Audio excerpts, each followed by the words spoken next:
আমাদের সঙ্গে রয়েছেন বাংলাদেশের বিশিষ্ট আইনজীবী নিঝুম মজুমদার। দাদা, আপনি যেটা বলছিলেন যে এজন্য কত সংখ্যক লোক লাগতে পারে সেই ভাড়া করাটাও কিন্তু একেবারে হয়ে গেছে টাকার বিনিময়ে। আমি আসবো আপনার কাছ থেকে, পুরো বিষয়টা সম্পর্কে জানবো, এবং তার আগে এই অ্যাকশন অর্থাৎ এই পুরো বিষয়টাকে বাস্তবায়িত করতে কি কি ব্যবস্থা নেওয়া হয়েছে এবার সেটা দেখাবো। আসুন দেখাই অ্যাকশন 1। আমি প্রোডাকশন টিমকে বলবো গ্রাফিক্যালি আরো একবার তুলে ধরার জন্য যে অ্যাকশন কি। এই যে 1000-এরও বেশি লোককে টাকা দিয়ে ভাড়া করা হয়েছে যারা রাজনৈতিক মারামারি এবং হিংসার ঘটনায় জড়িত ছিল। অর্থাৎ আমি দাদা আপনার কাছ থেকে জানতে চাইবো, তার মানে অর্থাৎ জুলাই আগস্ট মাসে গত বছর যারা হিংসার ঘটনায় যুক্ত ছিল তাদেরকেই কি এক্ষেত্রে আনা ব্যবহার করা হচ্ছে? এখানে আপনারা যে পাকিস্তানি যে জেনেভা ক্যাম্পের যে আটকে পড়া যে বিহারি যারা আছে, মানে পাকিস্তান থেকে আগত যারা আছে, আপনি জানেন যে এর আগে তারা 32 লুটপাটে অংশ নিয়েছিল, গণভবনের লুটপাটে অংশ নিয়েছিল, তাদেরকেই মূলত হায়ার করা হয়েছে এবং রোহিঙ্গাদের একটা অংশকে সেখানে আনা হয়েছে বলে আমাদের কাছে সে সংবাদ রয়েছে। কিন্তু এই যে অ্যাকশন প্ল্যানে যাওয়ার আগে এইটাও একটু জেনে রাখেন, ওই যে আমি বলেছি যে তারা একটা রেকর্ডকৃত ঘোষণা দেবে, তারা যেটা করতে চেয়েছিল যে অনেকগুলো মানুষকে মারা হচ্ছে এই ধরনের একটা নাটক তারা সাজাতে চেয়েছিল। সেখানে অনেকগুলো মানুষ থাকবে, কিছু মানুষ আহত হয়ে পড়ে যাবে, রক্ত এগুলো দেখানো হবে, এইটাও তাদের প্ল্যানের একটা অংশ ছিল।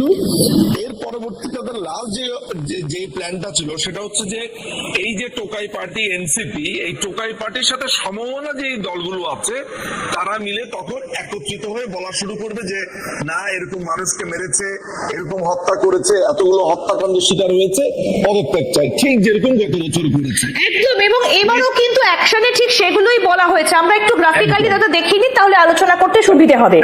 এটা হচ্ছে অ্যাকশন নাম্বার 2। প্রতিটি অংশগ্রহণকারীর জন্য 1350 থেকে 1500 টাকা করে ধার্য করা হয়েছে। তারপরে অ্যাকশন নাম্বার 3, এই যে পরিকল্পনা অনুযায়ী মেয়েরা সামনে থেকে স্লোগান দেবে এবং পুলিশের মনোযোগ নষ্ট করবে যাতে ছেলেরা পেছন থেকে ককটেল ছুড়ে হামলা চালাতে পারে। তারপর অ্যাকশন নাম্বার 4, এই যে যেটা দাদা আপনি বলছিলেন যে মূল লক্ষ্য হবে ভাড়া করা লোকজন যারা সাধারণ পোশাকে থাকবে এবং তাদের আঘাত লাগলে সেটাকে গণদমন হিসেবে প্রচার করা হবে। নেক্সট, নিজেদের মধ্যে ককটেল সংঘর্ষ চালিয়ে তা নিরাপত্তা বাহিনীর দোষ বলে প্রমাণ করার পরিকল্পনা, এতে জনগণের সহানুভূতি বাড়বে। ইন্দিরাজি, আমি আপনাকে একটা তথ্য দিই এখানে আজকের প্রোগ্রামের মাধ্যমে, সেটা হচ্ছে যে আমি যে স্কুলে পড়াশোনা করেছি, ঢাকা রেসিডেন্সিয়াল মডেল স্কুল কলেজে দুটোই, আমাদের ঠিক স্কুলের পাশেই হচ্ছে জেনেভা ক্যাম্প। সেটা হচ্ছে যে মুক্তিযুদ্ধের সময় আটকে পড়া যে পাকিস্তানিরা আছে তারা আমাদের স্কুলের পাশেই তাদের এই বড় ক্যাম্পটা। ঢাকা শহরে অর্থাৎ পুরো ঢাকা সিটিতে ক্রাইমের যে বড় আখড়া বলে আমরা বিবেচনা করি, মনে করি যে সমস্ত ক্রাইম যে জায়গা থেকে উৎপত্তি হচ্ছে এটা হচ্ছে এই জেনেভা ক্যাম্প। কি হয় না সেখানে, আমি এই কারণে হাসছি যে এই জেনেভা ক্যাম্পের ছেলেদেরকেই সম্ভব আপনার 1000 টাকা বা 1300 টাকাতে এদেরকে ভাড়া করে কারো গলা কেটে ফেলা বা কাউকে খুন করা। এদের কাছে, আমার কাছে এই টাকাটাও একটু বেশি মনে হয়েছে, এদেরকে আপনার 500 টাকা দিলে তারা মানুষ খুন করে ফেলতে পারে। ঘটনাটা ঠিক এই পর্যায়ে। ফলে তারা এর আগেও তাদেরকে ব্যবহার করছে। মোহাম্মদপুর ক্যাম্প থেকে কিশোর গ্যাং, এই গ্যাংটা কারা রয়েছে এই গ্যাংয়ে? হ্যাঁ, এইটা হচ্ছে যে আটকে পড়া যে পাকিস্তানি আছে, এই আটকে পড়া পাকিস্তানি, আপনার মনে আছে যে আমরা একটা প্রোগ্রাম করেছিলাম ওই যে রোজার সময় একটা মেয়ে আপনার পানি দিচ্ছে, আমি যে বলেছিলাম যে এটা হচ্ছে আইএসআই এর এজেন্ট, আপনার মনে আছে? একদম একদম, হ্যাঁ, সেই ছবি আমরা দেখিয়েছিলাম। ওই যে পাকিস্তানি মেয়েটার সাথে সম্পর্কের কারণে তাকে চলে যেতে হলো, একদম আপনার নিশ্চয়ই মনে থাকার কথা। এবং আমি রিজওয়ান নামে ছদ্ম নামের ওই আইএসআই এজেন্টের কথা আপনাকে বলেছি। হ্যাঁ, সেই ছবি আপনি দেখিয়েছিলেন আমাদের। রাইট, ওই জেনেভা ক্যাম্পের কথাই বলছি আপনাকে। আমি একটু এটার জিওগ্রাফিটা বুঝাই। সেটা হচ্ছে যে আমি যে স্কুলের কথা বললাম, ঢাকা রেসিডেন্সিয়াল মডেল, আমাদের স্কুলের ঠিক উল্টা দিকেই কিন্তু প্রধানমন্ত্রীর বাসভবন ছিল। একদম লিটারেলি আমাদের স্কুলের ডোরের উল্টা দিকেই আপনার গণভবন। এই জেনেভা ক্যাম্প থেকে কেউ যদি একটু 4 থেকে 5 মিনিট হেঁটে আসে তাহলে আপনার গণভবন। অর্থাৎ গণভবনের এত কাছে এরকম একটা ঝুঁকিপূর্ণ জেনেভা ক্যাম্প, আমি জানি না যে এইটা আমাদের সিকিউরিটি এজেন্সিরা কেন এটা গ্র্যান্ড করেছে বা কেন এগুলো মাথাতে নেয়নি, মানে গণভবনের এত কাছে এত ভয়ঙ্কর একটা জায়গা ছিল, এত বছর ধরে এগুলো কেউ মাথাতেও আনেনি এবং আমরাও এটা সাফার করেছি। এটা হেরোইন, মদ, গাঁজা, ইয়াবা এগুলোর ব্যবসা করে, এগুলো ভয়ঙ্কর অবস্থা। ফলে এদেরকে কিন্তু আপনি ভাড়া করে যে কোনো মেইহেম ঘটাতে পারেন। এখানে কিশোর গ্যাং আছে, এদের নেতৃত্বে আপনার পুরো মোহাম্মদপুরে আপনার বলতে পারেন প্রায় 50-60টার মতো কিশোর গ্যাং আছে। এই কিশোর গ্যাং এর এদের কাছে ছোট ছোট বাচ্চাদের কাছে 14, 15, 16, 18, 19 বছর বয়সী ছেলেদের কাছে আপনার অত্যাধুনিক অস্ত্র দেওয়া হয়েছে, অস্ত্র আছে, তারপরে চাপাতি, ছুরি, দেশীয় লাঠি সোটা এগুলো তো আছেই। ফলে এই যে মূল প্ল্যানটা যেটা হয়েছে সেটা হচ্ছে যে বঙ্গভবনের সামনে এরা যাবে, গিয়ে এই বিহারি ক্যাম্পের এই আপনার যারা সন্ত্রাসীগুলো আছে, এই কিশোর গ্যাং যারা আছে, তারা সেখানে এক ধরনের হুলস্থুল বাঁধাবে। তারা সেখানে এমন একটা ভাব দেখাবে যে তাদেরকে হত্যা করা হয়েছে, তাদেরকে মেরে ফেলা হয়েছে, বোমাবাজি করবে, ককটেল ফোটাবে। এইটাকে কেন্দ্র করে একটুখানি দর্শকদের বোঝার সুবিধার জন্য এই যে আমরা ককটেল কথাটা ব্যবহার করছি, ককটেল সংঘর্ষ, এটা কি যদি একটু বুঝিয়ে বলেন। ককটেলটা আসলে আমাদের বাংলাদেশে এইটা একটা সময় বহুল প্রচলিত একটা অস্ত্র ছিল। সেটা হচ্ছে আপনি যে যারা পান খায়, এই পান সম্পর্কে আইডিয়া আছে তো আপনার নিশ্চয়ই? ওই পান খাওয়ার জর্দা ব্যবহার করে, কেমন? অনেকেই আছে পানের সাথে জর্দা ব্যবহার করে। জর্দার ছোট ছোট কৌটা পাওয়া যায়, সেই জর্দার ছোট ছোট কৌটার ভেতরে আপনার যে বোম বানানোর যে উপাদানগুলো সেগুলো ভরে আপনার কস্টেপ দিয়ে, যে সেলো টেপ যেটা আছে সেটা দিয়ে পেঁচিয়ে, টেপ টেনিস খেলে আপনি নিশ্চয়ই দেখেছেন, ওই টেপ টেনিসে টেপটা পেঁচিয়ে এক ধরনের হ্যান্ডমেড বোম বানানো হয়। এগুলো যখন আপনার ছুঁড়ে মারা হয় তখন একটা সুনির্দিষ্ট এরিয়ার মধ্যে এটা আপনার ধোঁয়ার সৃষ্টি করে এবং বিকট শব্দে সেটা ফোটে। এটা দিয়ে হয়তোবা মানুষকে মারা না গেলেও আহত করার সম্ভব একটা বড় ক্ষত তৈরি করতে পারে। ফলে আপনি যখন ওইখানে ককটেল ধরেন 50-60টা ককটেল আপনি মারছেন, কারণ মানুষ কিন্তু এই ধরনের এগুলোতে আতঙ্ক তৈরি হয়। কেমন আপনি চিন্তা করে দেখুন তো, যে 50টা বোম ফুটছে আপনার আশেপাশে এবং এগুলো পটকা বোম না, এগুলো এমন ধরেন বিকট শব্দ করে ফোটা, আর স্বাভাবিকভাবে মানুষ আতঙ্কিত হয়ে দৌড়ঝাঁপ শুরু করে, সেখানে আহত হয়। ফলে এক ধরনের একটা ক্যাওয়াস তৈরি করা হয়। দেখেন এরা কতটা সূক্ষ্ম প্ল্যান করছে। প্ল্যানটা হচ্ছে এমন যে আপনি এই ধরনের যখন ককটেল মারবেন, বোমা মারবেন, আপনি গ্রেনেড ঠিক বলবো না, আপনি এই ধরনের গ্রেনেডের মতো ছুঁড়ে মারবেন, তখন আবার এক দলকে দিয়ে মিছিল করাবে। আবার মিছিলের আবার প্ল্যানটা দেখুন কতটুকু সূক্ষ্ম বুদ্ধি, যে মিছিলের সামনে আবার মেয়েরা থাকবে। কেন মেয়েরা থাকবে?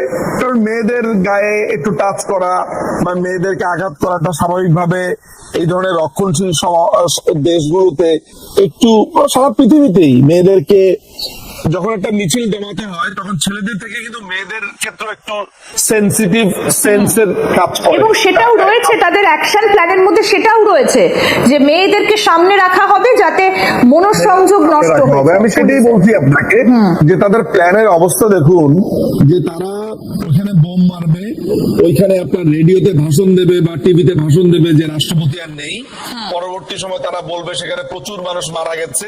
এইটার আবার প্রতিবাদ করবে আরেকটা দল। অর্থাৎ তাদের 5টা-6টা লেয়ারে তাদের প্ল্যান, যে প্রথমে আপনি সেখানে অ্যাটাক করবেন, অ্যাটাক করার পরে সেখানে গিয়ে আপনি বোমা মারবেন, বোমা মারার পরে একটা আতঙ্ক তৈরি করবেন, অনেক মানুষ মারা গেছে এইটা বলে আপনি প্রোপাগান্ডা ছড়াবেন, তখন অনেক মানুষ ছুটে আসবে। যে ওই যে এক মহিলা, আপনার জঙ্গি মহিলা বলেছিল যে আকাশ কাঁপে, আসমান কাঁপে, এই অত্যাচারে, এই অভিশাপে আসমান কাঁপে, নানান ধরনের আবেগ অনুভূতির কথা। তখন প্রচুর মানুষ যারা বের হয়ে আসবে, বোঝানো হবে যে সাধারণ মানুষ রাস্তা থেকে বের হয়ে এসেছে। মহিলাদেরকে সামনে রাখবে, যাদেরকে বলা হবে যে তারা ঘর বাড়ি থেকে সাধারণ নিরীহ মানুষ বের হয়ে এসেছে আতঙ্কে, তারা এগুলোর প্রতিবাদ করবে। তো এই ধরনের একটা সহিংস বা ইংরেজিতে যেটাকে আমরা বলি মেইহেম, এইটা তৈরি করার পরে একটা পরিবেশ এভাবে তৈরি করা হবে যে এত মানুষের রক্তের বিনিময়ে কি রাষ্ট্রপতি এখনো বসে থাকবে? অর্থাৎ তাকে ইমোশনাল এবং সারা বাংলাদেশে এমন একটা প্রেশার তৈরি করা হবে যেখানে মনে হবে যে অনেক মানুষের রক্তের উপর দিয়ে রাষ্ট্রপতি বসে আছে, সেই রাষ্ট্রপতি কতই না খারাপ। ঠিক একইভাবে যেটা মাননীয় প্রধানমন্ত্রীর উপরে অ্যাপ্লাই করা হয়েছিল একেবারে এই প্ল্যানটার ইমপ্লিমেন্টেশন কবে করা হবে? এই জুলাই মাসেই কি ঘটনাটা ঘটানো হবে বলে সেই রকমই পরিকল্পনা রয়েছে? এটা অলরেডি গতকালকে একটা তাদের প্ল্যান ছিল, গতকালকে 3রা জুলাই তাদের একটা প্ল্যান ছিল। আমি মনে করি যে 3রা জুলাইয়ের প্ল্যানটা অনেকটা নস্যাৎ হয়ে গেছে। আজকে এই ধরনের কোনো প্ল্যান আবার হয়তো বা তারা নতুন করে ছক করবে, কিন্তু এই যে আপনাকে যে আমি গোয়েন্দা নথিটা দিলাম, এই যে তথ্যটা দিলাম, একদমই আমি দর্শকদেরকেও জানিয়ে রাখবো, এই যে আমরা গ্রাফিক্সগুলো যেটা দেখাচ্ছি প্ল্যানিং এবং অ্যাকশন পুরোটাই বিশিষ্ট আইনজীবী নিঝুম মজুমদার আমাদেরকে পাঠিয়েছেন এবং সেখান থেকে পয়েন্টারগুলো হুবহু আমরা তুলে ধরেছি এবং সেটাই আপনাদেরকে দেখাচ্ছি। বলুন দাদা। রাইট, এই গোয়েন্দা তথ্যটা ফাঁস হয়ে যাওয়ার কারণে স্বাভাবিকভাবেই তারা একটু পিছনে চলে এসেছে।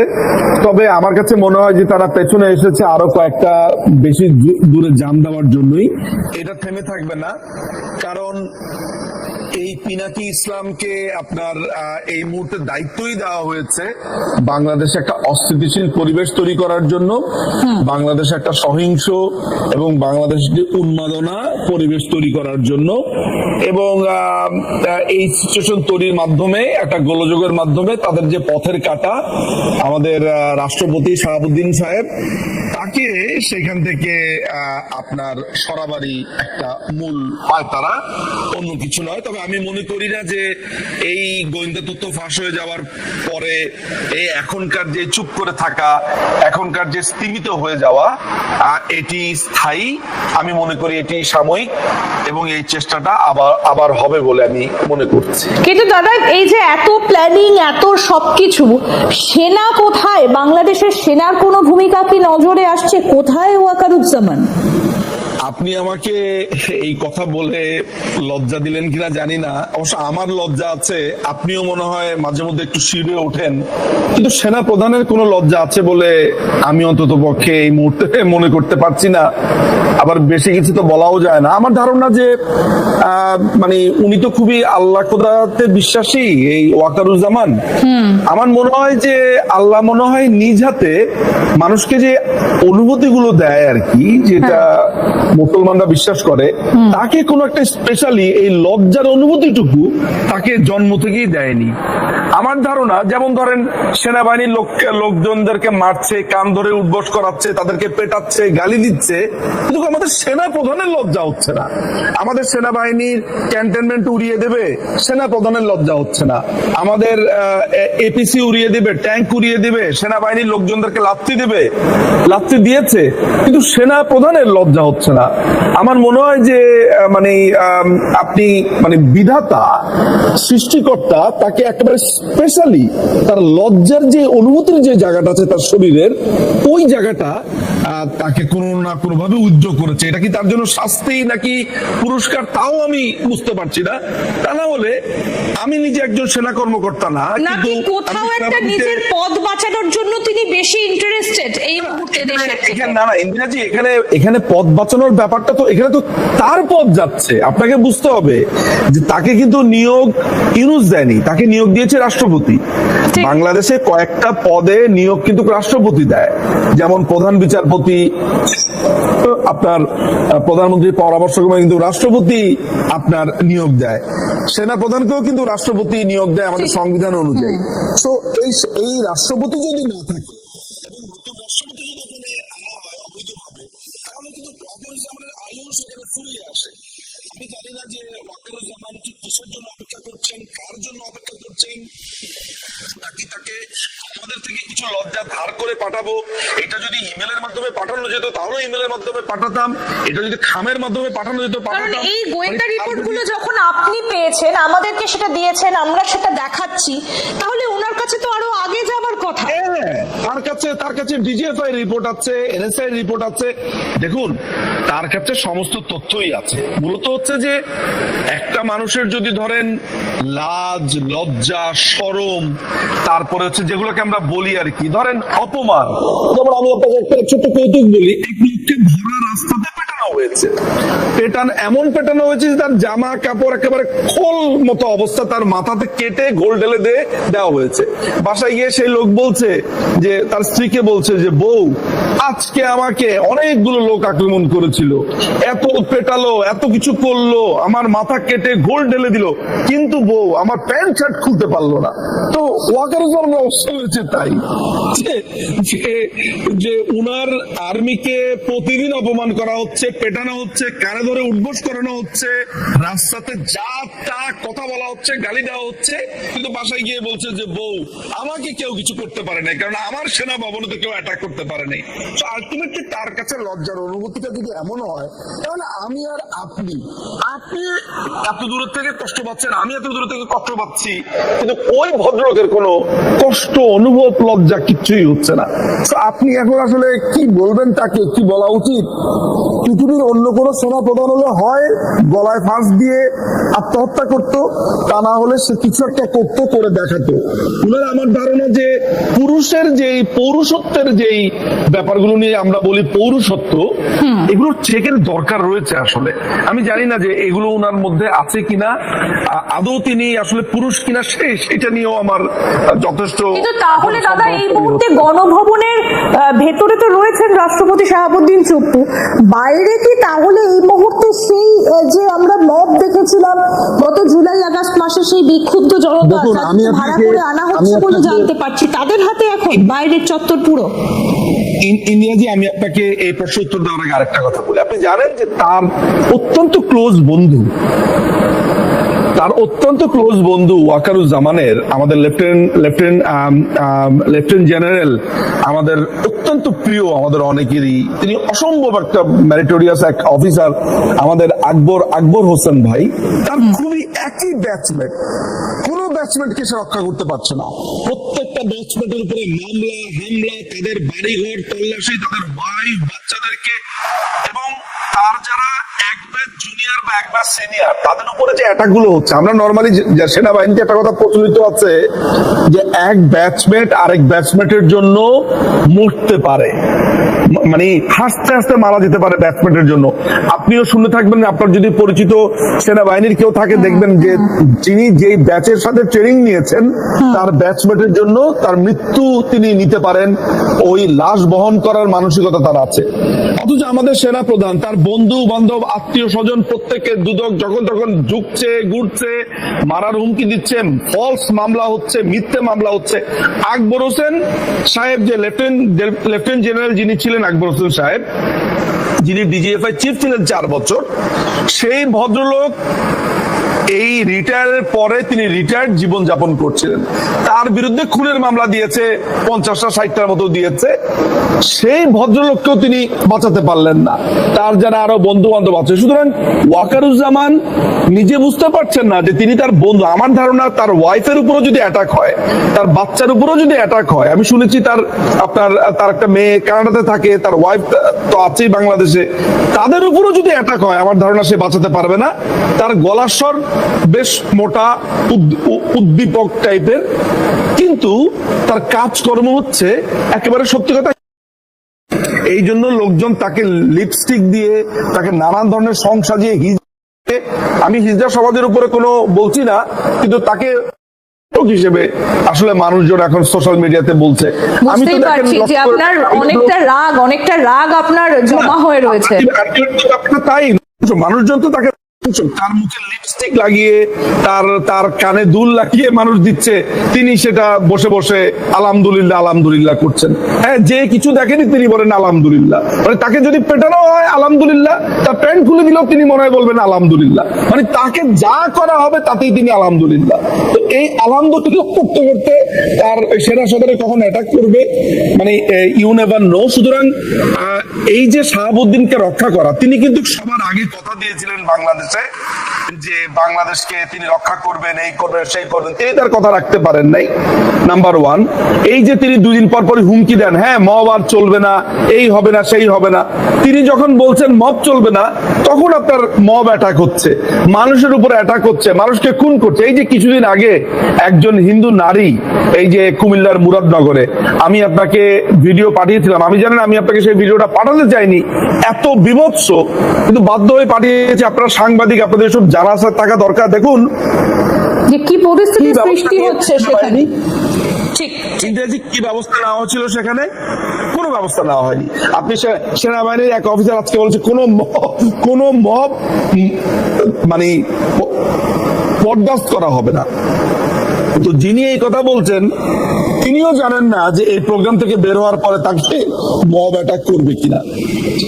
একটা সময় সেনাবাহিনীর এই পোশাককে দেখে আমরা ভয় পেতাম, সমীহ করতাম, এখন এই সেনাবাহিনীর পোশাক দেখলে মানুষ রীতিমতো বুঝতে পারছি দাদা, রীতিমতো আপনি উত্তেজিত হয়ে পড়েছেন এবং আপনার দেশ, আপনার মাতৃভূমি, যে পরিকল্পনাগুলো সামনে আসছে, গোয়েন্দা রিপোর্ট যেগুলো আপনার কাছে রয়েছে আপনি আমাদেরকে দিলেন এবং সেগুলোই আমরা দেখালাম।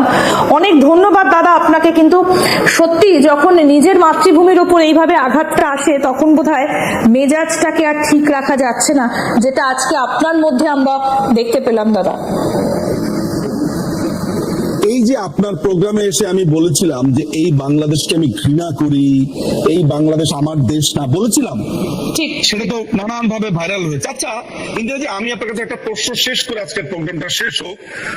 আপনি যখন আপনার চোখের সামনে আপনার একটা কন্যাকে, মানে আমাদের দেশের একটা নারী কি মানে গার্ল অফ বাংলাদেশ, তাই তো, বাংলাদেশের মেয়ে, একদম, তার জামা কাপড় খুলে ভিডিও করা হচ্ছে, তার ধর্মের কারণে তাকে করা হচ্ছে, স্বামীর সামনে তার একদিন পরেই ভোলাতে আরেক হিন্দু নারীর উপর অ্যাটাক করা হয়েছে, আরেক মুসলিম নারীর উপর অ্যাটাক করা হয়েছে, 492টা সোনার ঘটনা ঘটেছে একটা মাসে।